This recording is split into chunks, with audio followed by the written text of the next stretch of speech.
صلی اللہ علیہ وسلم کی ولادت باسعادت، آپ کی پیدائش مبارک اور آپ صلی اللہ علیہ وسلم کے بچپن کے حالات اور آپ صلی اللہ علیہ وسلم کی جوانی کے واقعات کا تذکرہ ہوا تھا، اور آپ صلی اللہ علیہ وسلم کی زندگی کا وہ پہلو جس میں آپ عبداللہ کے بیٹے محمد کی حیثیت سے جانے جاتے تھے، وہ زندگی آپ صلی اللہ علیہ وسلم کی ختم ہو جاتی ہے عمر کے اس مرحلے پر آ کر جو 40 سال کی عمر پہنچ جاتی ہے، اور پھر آپ صلی اللہ علیہ وسلم کی زندگی کا دوسرا مرحلہ اور آپ صلی اللہ علیہ وسلم کی زندگی کا دوسرا پہلو شروع ہوتا ہے اس حیثیت سے کہ جب غار حرا میں حضرت جبریل علیہ السلام آپ صلی اللہ علیہ وسلم کی خدمت میں آ کر آپ سے عرض کرتے ہیں اقرأ بسم ربک الذی خلق خلق الانسان من علق اقرأ وربک الاکرم الذی علم بالقلم علم الانسان ما لم يعلم۔ اے پیغمبر آپ پڑھیے اس رب کے نام سے جو ساری کائنات کا خالق اور ساری کائنات کا مالک ہے، اور آپ صلی اللہ علیہ وسلم پر ابتدائی وحی کے کلمات نازل ہوتے ہیں، اور آپ حضرت خدیجہ الکبریٰ رضی اللہ تعالیٰ عنہا کے پاس پریشان حال اور انتہائی رنجیدہ اور غمزدہ اور انتہائی تکلیف میں پہنچتے ہیں۔ حضرت خدیجہ رضی اللہ تعالیٰ عنہا آپ کو دلاسا دیتی ہیں، تسلی دیتی ہیں کہ اب آپ اللہ کے نبی صلی اللہ علیہ وسلم بن چکے ہیں، اب آپ صرف محمد بن عبداللہ نہیں رہے بلکہ آج سے آپ محمد الرسول اللہ بن چکے ہیں۔ آج سے صرف آپ عبد المطلب کے پوتے، عبداللہ کے بیٹے، آمینہ کے لختے جگر اور حلیمہ کے نور نظر نہیں رہے، بلکہ آج سے تو آپ کائنات کے خالق اور کائنات کے مالک، کائنات کے رازق کے نبی اور رسول بن چکے ہیں۔ آپ کو آخری نبی اور آخری رسول اور آخری پیغمبر بنایا جا چکا ہے، اور آپ صلی اللہ علیہ وسلم ہی آخری نبی، آخری رسول ہیں، اور پھر آپ پر نبوت و رسالت کا دروازہ بھی بند ہونے والا ہے۔ آپ صلی اللہ علیہ وسلم کی زندگی کا یہ دوسرا حصہ ہے جو محمد الرسول اللہ کی حیثیت سے شروع ہوتا ہے وحی کے اترنے کے بعد، قرآن کریم کی آیات کے نازل ہونے کے بعد، جبریل علیہ السلام کے آنے کے بعد۔ آپ کی زندگی کے دونوں حصوں کو جب پڑھتے ہیں تو پتہ چلتا ہے کہ جس زندگی میں آپ صرف محمد بن عبداللہ ہے، وہ زندگی آپ کی انتہائی مثالی ہے، بے نظیر ہے، با کمال ہے، بے مثال ہے۔ اس جیسی زندگی نہ اس سے پہلے کوئی کبھی بنا سکتا ہے، نہ اس زمین پر کسی نے بنائی ہے، اور نہ قیامت تک بنا سکتا ہے۔ لیکن امت کے لیے آپ صلی اللہ علیہ وسلم کی اس زندگی میں کوئی سبق پوشیدہ نہیں ہے، کیونکہ آپ صلی اللہ علیہ وسلم کی جو نبوت سے پہلے کی زندگی ہے وہ ایسی زندگی ہے کہ اس میں یوں کہا جا سکتا ہے کہ آپ صلی اللہ علیہ وسلم کا چہرہ بے مثال ہے، آپ کی زلفیں بے مثال ہیں، آپ کی باتیں بے مثال ہیں، آپ کا چلنا پھرنا، اٹھنا بیٹھنا، کھانا پینا بے مثال ہے، آپ صلی اللہ علیہ وسلم کے جسم اطہر سے نکلنے والا پسینہ بے مثال ہے۔ نہ تو نبی جیسی کوئی شکل بنا سکتا ہے، نہ نبی جیسا کوئی چہرہ بنا سکتا ہے، نہ نبی جیسی کوئی زلفیں بنا سکتا ہے، نہ نبی جیسا کوئی حسن و جمال اختیار کر سکتا ہے۔ نبی پاک صلی اللہ علیہ وسلم کو اللہ تعالیٰ نے ہر اعتبار سے بے مثال، بے نظیر اور باکمال بنایا۔ وہ زندگی آپ کی مثالی ہے، لیکن اس زندگی میں امت کے لیے کوئی سبق پوشیدہ نہیں ہے۔ امت کے لیے جو سبق ملتا ہے وہ نبی کریم صلی اللہ علیہ وسلم کی زندگی کے اس حصے میں ملتا ہے جس میں آپ محمد بن عبداللہ نہیں بلکہ محمد الرسول اللہ بن جاتے ہیں۔ اور وہ زندگی کا حصہ شروع ہوتا ہے وحی کے نزول کے بعد، قرآن کریم کی آیات کے نزول کے بعد، جبریل علیہ السلام کے آنے کے بعد، آپ کے سر پر نبوت و رسالت کا تاج سجا دیے جانے کے بعد۔ اللہ تعالیٰ فرماتا ہے هو الذی ارسل رسوله بالهدى ودین الحق، اے لوگوں ہم نے تمہارے درمیان جو رسول بھیجا ہے وہ رسول ہدایت کا پیکر ہے، وہ ہدایت لے کر آیا ہے، ہدایت نامہ لے کر آیا ہے، دستور لے کر آیا ہے، نظام زندگی اور نظام حیات لے کر آیا ہے، اور سچا دین لے کر آیا ہے، تاکہ وہ ساری کائنات کے سامنے اس ہدایت نامے کو پیش کر دے اور سچے دین کو ظاہر کر دے، چاہے دنیا والوں کو جو کفر کو اختیار کرتے ہیں، جو شرک کو اختیار کرتے ہیں، ان کو چاہے کتنا ہی برا معلوم ہو۔ نبی جو ہدایت نامہ لے کر آئے ہیں وہ ظاہر ہو کر رہے گا، نبی جو سچا دین لے کر آئے ہیں وہ ظاہر ہو کر رہے گا، اور وہ ساری کائنات میں پھیل کر رہے گا، چاہے کوئی اس کو مانے یا نہ مانے، چاہے کسی کو وہ اچھا لگے یا نہ لگے، چاہے وہ کسی کو پسند آئے یا نہ آئے، کیونکہ آپ صلی اللہ علیہ وسلم کو اللہ تعالیٰ نے ہدایت کا پیکر اور ہدایت کا پیغام عام کرنے والا اس دنیا میں بنا کر بھیجا ہے۔ اور آپ صلی اللہ علیہ وسلم نے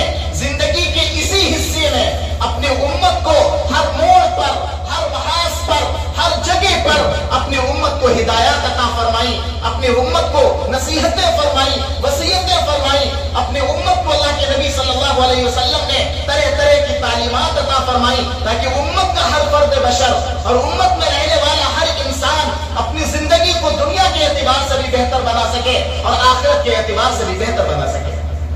اللہ تعالیٰ نے جس طرح سے اس امت کو نبی بے مثال عطا فرمایا، ویسے اس امت کا مقام و مرتبہ بھی بے مثال بنایا ہے۔ اس امت کو یہ احساس دلایا گیا کہ اے آخری امت کے لوگوں، ہم نے تم کو جو نبی دیا ہے وہ نبی نبیوں کا سردار ہے، اور ہم نے تم کو جو کتاب عطا کی ہے وہ کتاب کتابوں کی سردار ہے۔ تم کو جو نبی ملا اس نبی کا کوئی مثال نہیں، اس نبی کا کوئی مقام نہیں، اور اس نبی کے جیسا کوئی ہو ہی نہیں سکتا۔ اور ہم نے اس نبی کو جو کتاب عطا فرمائی وہ کتاب بھی بے مثال ہے، بے نظیر ہے، اس جیسی کتاب نہ پہلے کبھی آئی ہے اور نہ کبھی آ سکتی ہے۔ نبی تمہیں دیا وہ تمام نبیوں میں اعلیٰ، اور کتاب جو تمہیں عطا فرمائی وہ کتاب بھی تمام کتابوں میں سب سے اعلیٰ، کیونکہ کتاب تو ایسی ہے کہ جس کا پڑھنا بھی ثواب، جس کا دیکھنا بھی ثواب، جس کا سننا بھی ثواب، جس کا چھونا بھی ثواب۔ اور نبی ایسا دیا جس کو تمام نبیوں کا سردار اور تمام کائنات کا شہنشاہ بنا کر اللہ تبارک و تعالیٰ نے اس دنیا میں بھیجا۔ حضرت حسان بن ثابت رضی اللہ تعالیٰ عنہ آپ کے خدمت میں آئے اور کہتے ہیں یا صاحب الجمالی و یا سید البشر، اے میرے آقا، اے میرے آقا، آپ تو اتنے زیادہ حسین و جمیل ہیں کہ آپ کے حسن و جمال کا مقابلہ کوئی کر ہی نہیں سکتا۔ آپ تو تمام انسانوں کے سردار ہیں، آپ تو تمام کائنات کے سردار ہیں، آپ کی سرداری کا کوئی مقابلہ نہیں کر سکتا۔ من وجہک المنیر لقد نور القمر، آپ کا چہرہ اتنا حسین و جمیل ہے، آپ کا چہرہ اتنا زیادہ خوبصورت ہے کہ چاند بھی آپ کے حسن و جمال کے آگے شرما جائے۔ لا يمكن الثناء كما كان حقا، بعد خدا بزرگ تو یہ قصہ مختصر، اس لیے ہمارا ایمان اور ہمارا عقیدہ ہے کہ اللہ کے بعد اگر اس زمین پر اور اس کائنات میں کسی کا مقام و مرتبہ ہے وہ ہم سب کے نبی ہیں، حضرت محمد رسول اللہ صلی اللہ علیہ وسلم۔ آپ جیسا کوئی نبی نہ تو پہلے کبھی آیا ہے نہ قیامت تک آئے گا۔ ایسا نبی اللہ تبارک و تعالیٰ نے اس امت کو دیا، اور پھر نبی نے اپنی زبان سے اس امت کے مقام و مرتبے کو بھی واضح کر دیا، اور اس امت کو یہ احساس دلا دیا کہ اے آخری امت، تم کو اللہ تعالیٰ نے پچھلی امتوں کا سردار بنایا، جیسے مجھے نبیوں کا سردار بنایا، قرآن کو کتابوں کا سردار بنایا، ایسے ہی تم کو تمام امتوں کا سردار بنایا۔ اور جب تم کو امتوں کا سردار بنایا تو پھر تمہارا مقام و مرتبہ بھی بہت اونچا ہے۔ مسجد نبوی میں اللہ کے پیغمبر علیہ السلام تشریف فرما ہے، صحابہ پروانہ وار آپ صلی اللہ علیہ وسلم کو گھیرے ہوئے ہیں، آپ نے موقع کو غنیمت جانا اور اس امت کے میں آخر میں پیدا ہونے والے لوگوں کے مقام مرتبوں کو واضح کرتے ہوئے صحابہ سے فرمایا کہ اے میرے صحابہ، تم کو مبارک ہو کہ تم لوگ ایمان لائے۔ اب تمہارے بعد جو لوگ آئیں گے اور ایمان لائیں گے ان کے لیے بھی بشارت ہو، ان کے لیے بھی خوشخبری ہو۔ 7 مرتبہ آپ صلی اللہ علیہ وسلم نے آخر میں آنے والے لوگوں کے لیے بشارت اور خوشخبری سنائی۔ صحابہ نے عرض کیا اے اللہ کے نبی صلی اللہ علیہ وسلم، ہم آپ کے ساتھ رہتے ہیں، آپ کی مجلس میں بیٹھتے ہیں، آپ کے ساتھ نماز پڑھتے ہیں، آپ کے ساتھ قرآن پڑھتے ہیں، آپ کے ساتھ روزہ رکھتے ہیں، آپ کی مجلس میں بیٹھ کر ذکر و اذکار کرتے ہیں، آپ کی صحبت سے فیض پاتے ہیں، آپ کی صحبت سے فائدہ اٹھاتے ہیں، آپ کے ساتھ جہاد میں جاتے ہیں، آپ کے ساتھ سفر میں جاتے ہیں، آپ کے ساتھ حضر میں جاتے ہیں، جب جی چاہتا ہے آپ کے چہرے انور کا آ کر دیدار کر لیتے ہیں۔ لیکن یا رسول اللہ، بات سمجھ میں نہیں آئی کہ ہمارا مقام و مرتبہ ایسا ہے کہ آپ ایمان لانے پر ایک مرتبہ ہمیں جنت کی بشارت اور جنت کی خوشخبری سنا رہے ہیں، لیکن میرے بعد جو لوگ آئیں گے آپ ان کو 7 مرتبہ جنت کی بشارت دے رہے ہیں۔ اللہ کے نبی علیہ السلام نے فرمایا ہاں بات یہ ہے کہ تم لوگ تو وہ ہو، تم لوگ تو وہ ہو جنہوں نے میرے معجزات کو دیکھا ہے، میرے کمالات کو دیکھا ہے، میری خوبیوں کو دیکھا ہے۔ تم تو وہ ہو جنہوں نے سورج کو ڈوب کر پھر سے پلٹتے دیکھا ہے۔ تم تو وہ ہو جنہوں نے چاند کے 2 ٹکڑے ہوتے دیکھا ہے۔ تم تو وہ ہو جنہوں نے 1 کٹورا دودھ سے 70 صحابہ کو پیٹ بھرتے دیکھا ہے۔ تم تو وہ ہو جنہوں نے 1 قطرہ پانی سے 300 صحابہ کو اپنی ضرورتیں پوری کرتے دیکھا ہے۔ تم تو وہ ہو جنہوں نے 1 لوٹا پانی سے 1500 لوگوں کو اپنی ضرورتیں پوری کرتے دیکھا ہے۔ تم تو وہ ہو جنہوں نے تھوک لگے تو علی کی آنکھوں کو ٹھیک ہوتے دیکھا ہے۔ تم تو وہ ہو جنہوں نے تھوک لگے تو عبداللہ ابن ام مکتوم کی ٹوٹی ہوئی ہڈی کو جڑتے دیکھا ہے۔ تم تو وہ ہو جنہوں نے ابو جہل کی بند مٹھی میں کنکریوں کو کلمہ پڑھتے دیکھا ہے۔ لیکن ہاں، تمہارے بعد جو لوگ آئیں گے انہوں نے نہ تو مجھے دیکھا ہے، نہ میرے کمالات کو دیکھا ہے، نہ میرے معجزات کو دیکھا ہے، نہ میری خوبیوں کو دیکھا ہے، نہ چاند کو ٹکڑے ہوتے دیکھا، نہ سورج کو ڈوب کر پلٹتے دیکھا، نہ کنکریوں کو کلمہ پڑھتے دیکھا، نہ زمین پر چشموں کو جاری ہوتے دیکھا، نہ دودھ سے ضرورتیں پوری کرتے دیکھا، چند قطرے پانی سے نہ لوگوں کو اپنی ضرورتیں پوری کرتے دیکھا۔ انہوں نے کچھ بھی نہیں دیکھا، کچھ بھی نہیں دیکھا، صرف سنا ہے اور سن کر مان لیا کہ اللہ ایک ہے۔ نبی کریم صلی اللہ علیہ وسلم اللہ کے آخری نبی اور اللہ کے آخری رسول ہیں۔ وہ بغیر دیکھے، بغیر پوچھے اللہ پر بھی ایمان لائیں گے، مجھ پر بھی ایمان لائیں گے، اس لیے ان کو 7 مرتبہ جنت کی بشارت، 7 مرتبہ جنت کی بشارت۔ اللہ کے پیغمبر علیہ السلام نے اپنی امت کو احساس دلایا کہ اے آخری امت میں پیدا ہونے والے لوگوں، جیسے اللہ نے مجھے نبیوں کا سردار بنایا ہے، قرآن کو کتابوں کا سردار بنایا ہے، ایسے ہی تم کو تمام امتوں کا سردار بنایا ہے۔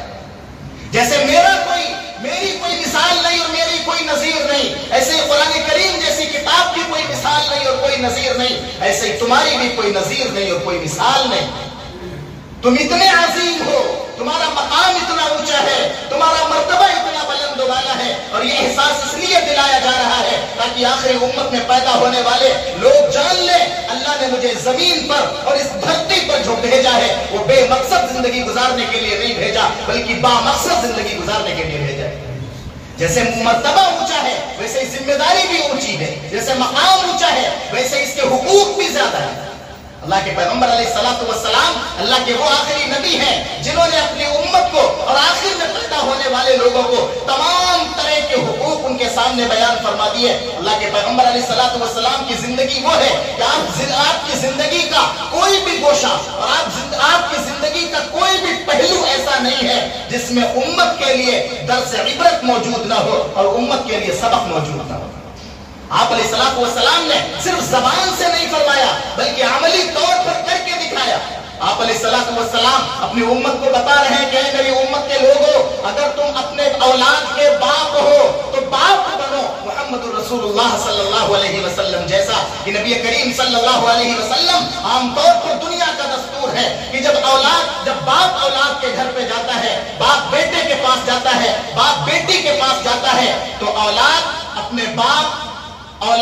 باپ کا استقبال کرتی ہے اور اولاد اپنے باپ کا احترام کرتی ہے۔ لیکن اللہ کے نبی علیہ السلام بتا رہے ہیں کہ اگر باپ بننا ہے تو میرے جیسا باپ بنو، کیونکہ نبی کریم صلی اللہ علیہ وسلم کا معمول تھا کہ جیسے ہی حضرت فاطمہ الزہرا رضی اللہ تعالیٰ عنہا آپ کے گھر میں آتی تو آپ کھڑے ہو جاتے اور اپنی بیٹی حضرت فاطمہ کا استقبال کرتے۔ یہ احساس دلا رہے ہیں کہ اگر باپ ہو تب بھی اپنی اولاد کی عزت کرنا سیکھو، اگر باپ ہو اولاد کو اس کا حق دینا سیکھو، اگر باپ ہو اس کا احترام کرنا سیکھو۔ اور یوں فرما دیا کہ اگر باپ ہو محمد الرسول اللہ جیسے بنو اور اگر اولاد ہو تو بھی محمد الرسول اللہ جیسے بنو۔ نبی کریم صلی اللہ علیہ وسلم فرماتے ہیں اگر میں نماز کی حالت میں کھڑا ہو جاؤں اور نفل نماز کی نیت باندھے ہوئے ہوں اور میں نماز کی حالت میں ہوں اور میری ماں مجھے آواز دے کہ بیٹا محمد ادھر آؤ تو میں نیت توڑ کر نماز کو ختم کر دوں گا اور اپنی ماں کی آواز پر لبیک کہتے ہوئے ماں کے قدموں میں جا کر اپنے سر کو جھکا دوں گا۔ بتایا کہ اگر اولاد ہو تو اولاد بھی بنو محمد الرسول اللہ صلی اللہ علیہ وسلم جیسا۔ آپ علیہ السلام نے فرمایا اگر بیوی کے شوہر ہو تو شوہر بھی بنو محمد الرسول اللہ صلی اللہ علیہ وسلم جیسا۔ حضرت عائشہ صدیقہ رضی اللہ تعالیٰ عنہا آپ کے خدمت میں آئی، آپ علیہ السلام نے فرمایا عائشہ ایک گلاس پانی لاؤ۔ حضرت عائشہ صدیقہ رضی اللہ تعالیٰ عنہا نے ایک گلاس پانی بھرا اور نبی کریم صلی اللہ علیہ وسلم کی جانب بڑھایا کہ یا رسول اللہ نوش فرمائیے۔ آپ نے فرمایا نہیں عائشہ پہلے تم پیو، عائشہ پہلے تم پیو۔ عائشہ نے فرمایا اللہ کے نبی پہلے آپ پیئے، میں کیسے پی سکتی ہوں؟ آپ نے فرمایا میں محمد رسول اللہ ساری کائنات کے لیے نمونہ بن کر آیا ہوں اور میں اپنی امت کو بتانا چاہتا ہوں کہ شوہر کی نظر میں بیوی کا کیا احترام ہونا چاہیے۔ آپ نے فرمایا عائشہ پہلے تم پیو۔ عائشہ نے اپنے ہونٹ لگائے اور گلاس سے پانی کا گھونٹ اپنے حلق کے نیچے اتارا اور اس کے بعد گلاس نبی کی جانب بڑھایا۔ آپ علیہ السلام نے فرمایا عائشہ میں ابھی ایسے نہیں پیوں گا، تم یہ بتاؤ تم نے اپنے ہونٹ کہاں پر لگائے تھے؟ جہاں پر حضرت عائشہ نے اپنے ہونٹ لگائے وہیں پر نبی نے بھی اپنے ہونٹ لگائے اور وہیں پر ہونٹ لگا کر گلاس سے پانی پی کر اپنی سحری کو حاصل کیا۔ یہ احساس دلایا کہ شوہر کے لیے بیوی کا احترام اور بیوی کا اعزاز اور بیوی کا مقام اور بیوی کا مرتبہ کتنا بلند و بالا ہے۔ آپ علیہ الصلوۃ والسلام ایک مرتبہ حضرت عائشہ صدیقہ رضی اللہ تعالیٰ عنہا کے ساتھ گھر سے باہر نکلے اور کہا عائشہ آؤ دوڑ لگاتے ہیں، آؤ دوڑ لگاتے ہیں۔ امت کو احساس دلایا جا رہا ہے کہ بیوی تمہاری نوکرانی نہیں ہے، بیوی گھر کی خادمہ نہیں ہے، بیوی گھر میں صرف کام کرنے کے لیے نہیں آئی ہے، بلکہ بیوی تو شوہر کے لیے رانی کی حیثیت رکھتی ہے۔ بیوی جیسے تمہاری بیٹیاں ہیں ایسے بہویں بھی تمہاری بیٹیوں کی طرح ہیں۔ آپ علیہ الصلوۃ والسلام نے دوڑ لگائی۔ حضرت عائشہ صدیقہ رضی اللہ تعالیٰ عنہا نبی کریم صلی اللہ علیہ وسلم حضرت عائشہ صدیقہ رضی اللہ تعالیٰ عنہ سے آگے نکل گئے۔ کچھ دنوں کے بعد پھر وہی معاملہ ہوا، تب نبی کریم صلی اللہ علیہ وسلم نے اپنی رفتار کو سست کر لیا اور حضرت عائشہ آگے نکل گئی۔ گویا کہ آپس میں یہ تعلق اور آپس میں یہ محبت اس بات کا احساس دلایا جا رہا ہے کہ اگر تمہیں شوہر بننا ہے تو محمد رسول اللہ صلی اللہ علیہ وسلم جیسے شوہر بنو، اور بیویوں کے ساتھ پیار کا معاملہ، محبت کا معاملہ، اکرام کا معاملہ کرو۔ جو محبت نبی نے بیویوں کے لیے سکھائی، اللہ نے جو محبت بیویوں کے لیے سکھائی، اس محبت کو اسی کے لیے استعمال کرو، اس محبت کو ناجائز جگہوں پر مت لٹاؤ۔ اللہ کے نبی علیہ الصلوۃ والسلام نے فرمایا اور اگر تم بیوی ہو تو پھر نبی کی بیویوں جیسا بنو۔ ان کے لیے بھی بتایا کہ نبی کی بیویوں جیسا بنو۔ فرمایا عورتوں کے لیے کیا ہے، عورتوں تمہارے لیے شوہر کا مقام اور شوہر کا مرتبہ اتنا اونچا اور اتنا بلند و بالا ہے کہ اگر اللہ اس کائنات میں اپنے بعد کسی کو سجدہ کرنے کا حکم دیتا تو بیویوں کو حکم دیتا کہ وہ اپنے شوہروں کو سجدہ کیا جائے۔ اپنے بعد اگر سجدے کی اجازت دیتا تو بیویوں کو اجازت دیتا کہ وہ اپنے شوہروں کو سجدہ کیا کرے۔ یہ شوہر کا مرتبہ اور شوہر کا مقام بیویوں کو بتایا گیا۔ اللہ کے نبی علیہ الصلوۃ والسلام فرماتے ہیں اگر پڑوسی ہو تو محمد رسول اللہ صلی اللہ علیہ وسلم جیسے پڑوسی بنو۔ فرمایا لا یؤمن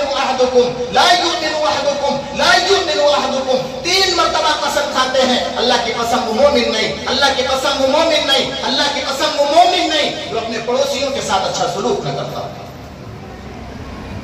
وہ مومن نہیں جو پڑوسیوں کے ساتھ اچھا سلوک نہ کرتا ہو، ان کے ساتھ برا معاملہ کرتا ہو، ان کے ساتھ برا رویہ اختیار کرتا ہو۔ فرمایا اگر پڑوسی بننا ہے تو محمد رسول اللہ صلی اللہ علیہ وسلم کی سیرت دیکھو اور اس کے مطابق پڑوسی کے حقوق ادا کرنے والے بن جاؤ۔ آپ علیہ الصلوۃ والسلام فرماتے ہیں اگر تاجر ہو، تجارت کرنے والے ہو، کاروبار کرنے والے ہو تو محمد رسول اللہ صلی اللہ علیہ وسلم جیسے کاروبار کرنے والے بنو۔ آپ نے فرمایا کسی چیز میں ملاوٹ کرنا حرام ہے،